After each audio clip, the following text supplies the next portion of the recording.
Hello，今次呢段片呢，咁我就會教大家勾織呢一個花款嘅。咁呢，佢嘅構成呢，就同我哋上一次個手機袋係一樣啦，都係一個橢圓形嘅包底先嘅。今次個花款呢，就係2針一個花嘅，所以呢，相對要求呢係低啲嘅，冇上次話一定要4嘅倍數，今次只要係雙數就可以啦。同一樣啦，都係勾好咗個橢圓形包底之後呢，我哋就會圍一圈全短針。喺個全短針嘅上面呢，我哋就開始勾織呢個柳紋花噶啦。咁勾完一行柳紋花，翻轉頭做完引拔之後呢，我哋又會再圍一圈全短針嘅，之後先再繼續勾柳紋花。梅花間竹咁樣勾短針柳紋花嘅。咁都係一樣啦，勾到去大約嘅高度，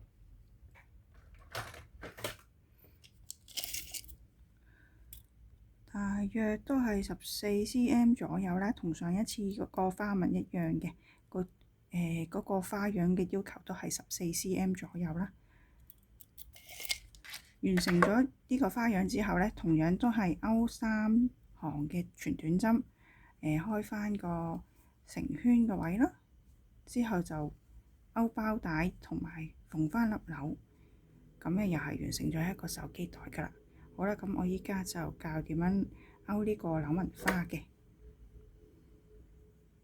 首先都係啦，勾一個橢圓形嘅包底先啦。咁呢個我已經勾完成個橢圓形嘅包底噶啦，就做埋第一圈全短針噶啦。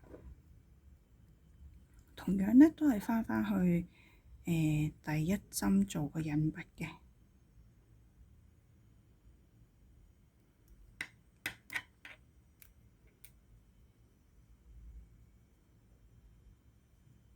做完引拔之後呢，咁我哋就勾3個鎖針。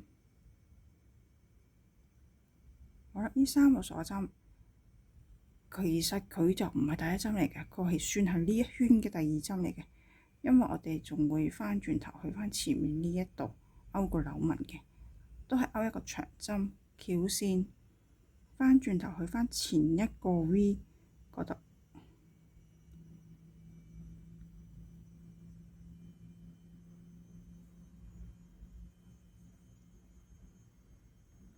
雖然佢係叫做第2針啦，但係因為佢扭咗返過嚟之後呢，其實佢又變咗嗰個3個鎖針又變咗第1針噶喎。唔知大家明唔明啦？希望大家明啦。咁我哋呢點樣為之第1針啦？咁頭先講咗啦，佢雖然喺前面嗰個位，但係因為我哋返轉頭勾咗一個長針噶嘛，咁返轉頭呢一針呢會變咗第2針。一開始個3鎖針呢係第1針嚟嘅，咁我哋就要點樣揾翻佢出嚟呢？做翻個記號扣，方便我哋陣間做引拔呢。你就睇下啦，線圈就唔當1針噶啦，線圈對落嘅呢一個 V 字係啦，呢個 V 字就係第2針，再前面呢個 V 字呢，就係第1針啦，即係其實就係3鎖針嘅第3個鎖針嚟嘅。咁呢度俾翻個記號扣佢啦，咁一陣間翻轉頭我哋就要做一個引拔嘅。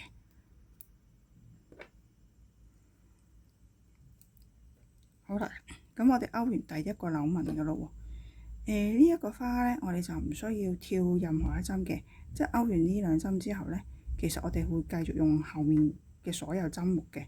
但係同樣呢，我哋要先跳咗下一個針目，喺第三、第四喺第4呢個針目入一個勾一個長針先。咁我哋要扭紋噶嘛，咁即係點啊？我哋要翻去前面呢一個針目嗰度勾翻個長針，翹線翻去前面呢個針目，呢度隱藏咗一個 V 字喺度嘅，呢度有個 V 字喺度，咁我哋就要用呢一個 V 字嚟勾翻個長針。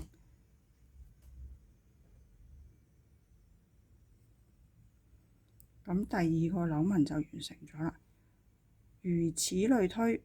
咁我哋就要去揾第5同第6個針目啦。咁呢個呢，你睇住喎，呢度其實我哋已經勾咗噶咯，你就唔好再勾喺呢度咯，就要勾喺呢度第5、第6呢度啦。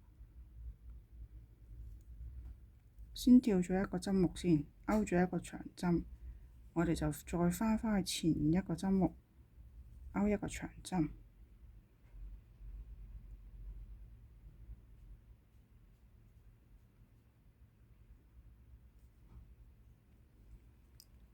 咁你可以數下呢，我哋總共勾咗幾多針喎？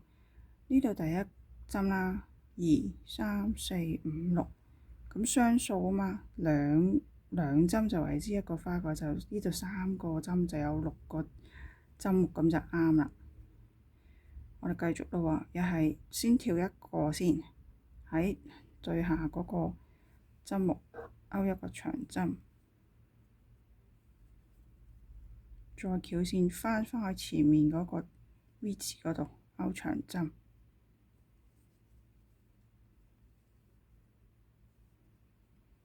呢度勾咗啦，記住，因為佢會咧被拉後咗嘅，所以咧你睇到咦好似仲有一個窿，但係其實佢已經用咗噶啦，我哋就唔好再重複用佢啦。如果唔係就會加咗針噶啦。跳過呢一個就喺下一個呢度勾一個長針，翻轉頭喺前面嗰個 V 字嗰度又係勾一個長針。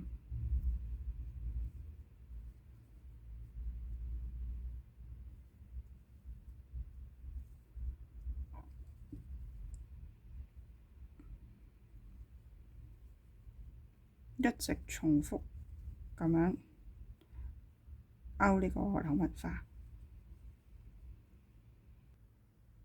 好啦，依家就圍住一圈，勾到最後4個針目啦。咁我就繼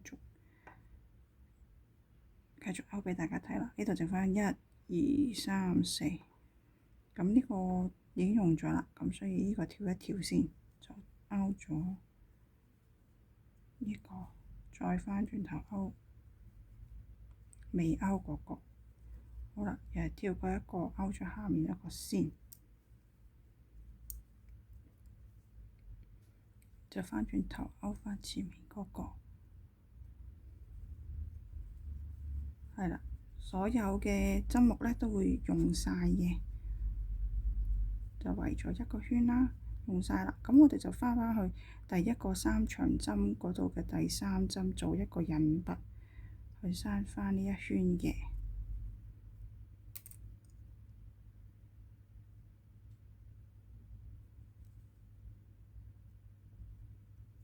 好啦，完成咗第一圈柳紋花啦。咁跟住嗰一圈呢，就係全短針圍一圈。咁呢一個呢，就冇乜難度嘅，亦都冇乜特別需要特別注意嘅地方嘅。就一個鎖針，爬咗個樓梯先啦，就喺翻引拔呢一個位勾第一個短針。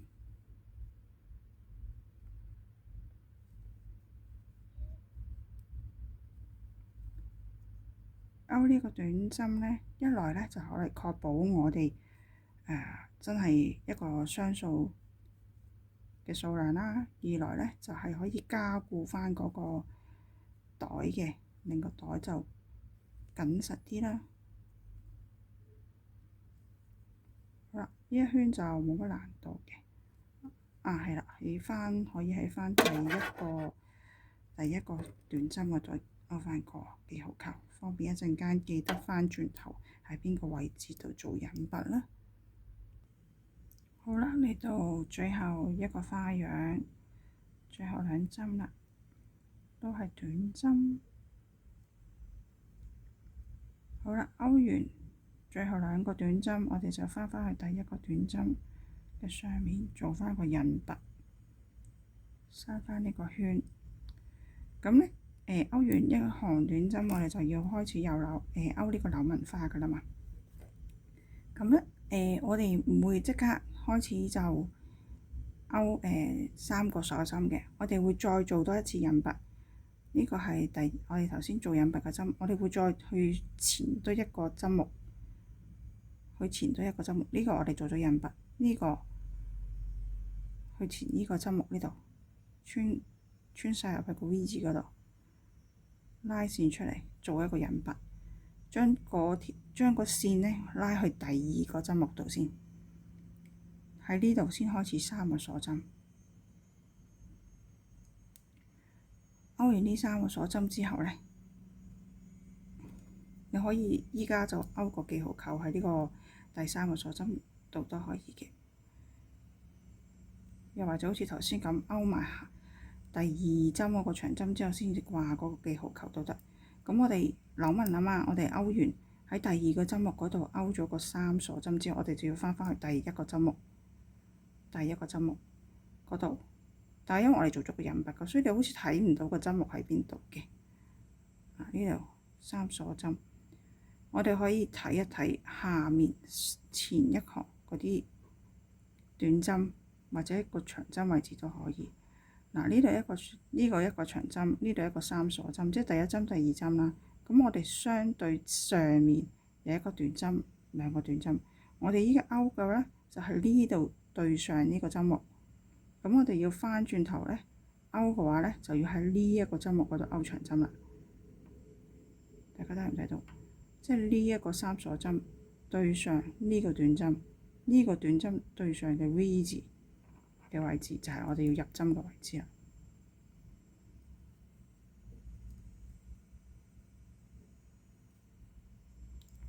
就勾咗個，咁佢哋依家就打咗個交叉啦。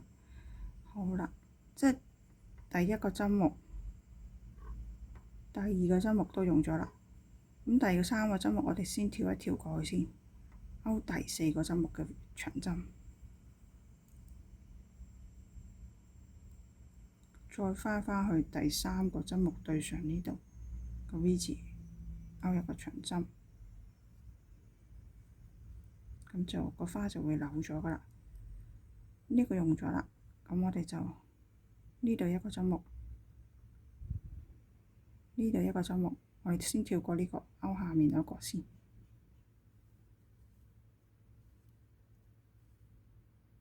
再翻轉頭勾前面呢個，係啦。點樣肯定自己冇勾錯呢？其實就可以試下拉一拉開上一行啲短針個頂，即係短針嘅 V 字，一個 V 字，一個窿㗎嘛。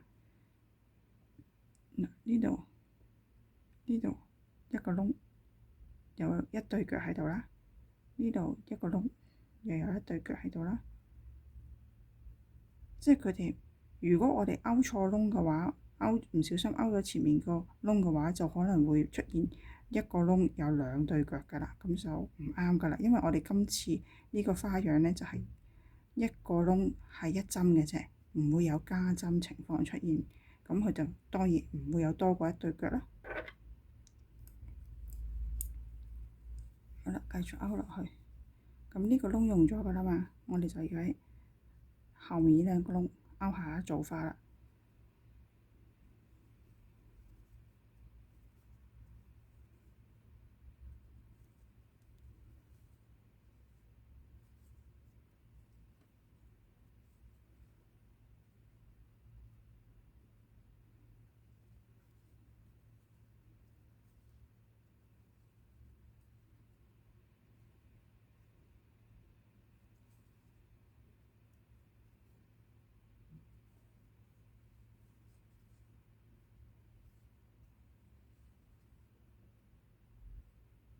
呢度一個窿，呢度一個窿，先勾咗後面嗰個先，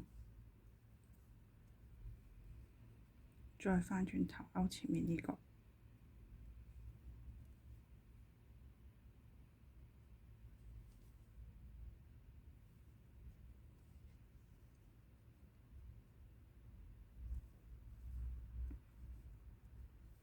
如此類推，一路勾，又係勾完一個圈，翻去第1個3鎖針嘅第3個鎖針位置做印筆，閂翻埋呢一圈之後呢，就起立，勾一個鎖針做起立針，就勾一個圈嘅短針，重複勾到夠高為止，勾到扭紋花第1個扭紋花底去到最上面個頂嗰度，大約有14 cm， 即係要多過13 cm 啦。咁之後呢，就可以勾3圈短針，繼續翻好似上次教你哋點樣勾嗰個袋口咁樣做咯。